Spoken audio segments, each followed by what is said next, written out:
ভারতের ইতিহাসে অনেক নেতা এসেছেন।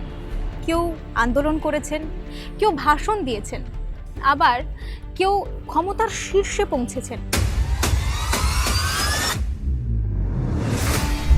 কিন্তু এমন একজন মানুষ ছিলেন যিনি যুদ্ধ করেছিলেন কলম দিয়ে, যিনি বুঝতে পেরেছিলেন ক্ষমতা ক্ষণস্থায়ী কিন্তু আইন চিরস্থায়ী। আজ আমরা কথা বলবো ডক্টর বি.আর. আম্বেদকরকে নিয়ে। তিনি ভারতের আত্মাকে কলমে বেঁধেছিলেন। 1891 সাল 14 এপ্রিল মধ্যপ্রদেশের একটি ছোট্ট শহর মহু। একটি দলিত পরিবারে জন্ম হওয়া একটি ছোট্ট শিশু ঠিক ছোট বয়সেই বুঝতে পেরেছিল যে এই সমাজে মানুষ সমান হয়ে জন্মায় না। তাকে স্কুলে বসতে দেওয়া হতো না, জল ছুঁতে দেওয়া হতো না, মানুষ হিসেবে নয়, তাকে এই সমাজ দেখত অস্পৃশ্য হিসেবে। এবং এইটাই বি.আর. আম্বেদকরের জীবনের প্রথম পাঠ। আইন না বদলালে মানুষ বদলায় না। যেখানে এই সমাজ তাকে থামাতে চেয়েছিল, ডক্টর আম্বেদকর সেখানেই এগিয়েছেন। তিনি পড়েছেন বম্বে কলম্বিয়া বিশ্ববিদ্যালয়, লন্ডন স্কুল অফ ইকোনমিক্সে। তার কাছে শিক্ষা ছিল শুধু ডিগ্রি নয়, বরং প্রতিরোধের হাতিয়ার। তিনি বুঝেছিলেন আবেগ দিয়ে আন্দোলন হয় বটে, কিন্তু কাঠামো বদলাতে জ্ঞান এবং আইনের প্রয়োজন। ডক্টর আম্বেদকর জাত ব্যবস্থার বিরুদ্ধে ছিলেন না শুধু, তিনি এই জাত ব্যবস্থার বৈজ্ঞানিক সমালোচক ছিলেন। তিনি প্রশ্ন তুলেছিলেন, আর এই প্রশ্নই তাকে সমাজের মানুষের চোখে এক অস্বস্তিকর মানুষে পরিণত করেছিল।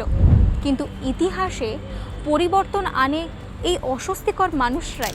ইয়ার 1946।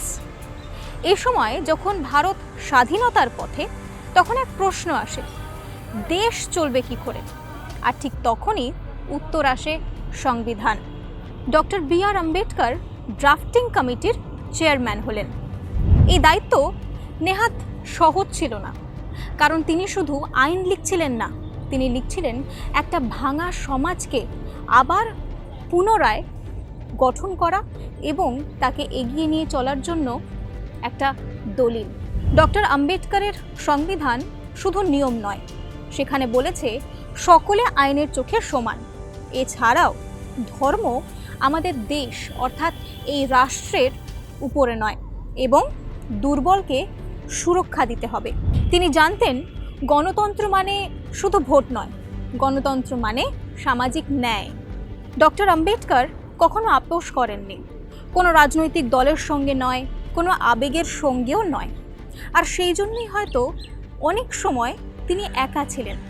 কিন্তু ইতিহাসে যারা একা থাকেন তারা সবসময় ভুল নয়, বরং অনেক সময় এই একা থাকার অর্থই ঠিক থাকার মূল্য। জীবনের শেষে ডক্টর আম্বেদকর বৌদ্ধ ধর্ম গ্রহণ করলেন।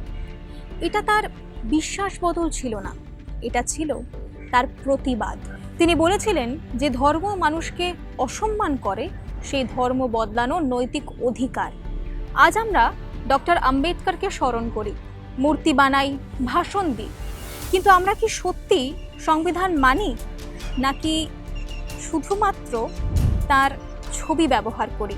আম্বেদকর ছিলেন না প্রতিমা, তিনি ছিলেন বিবেক। Doctor B R. আম্বেদকর ভারতের প্রধানমন্ত্রী ছিলেন না, কিন্তু তিনি ভারতের ভবিষ্যৎ লিখে গেছেন।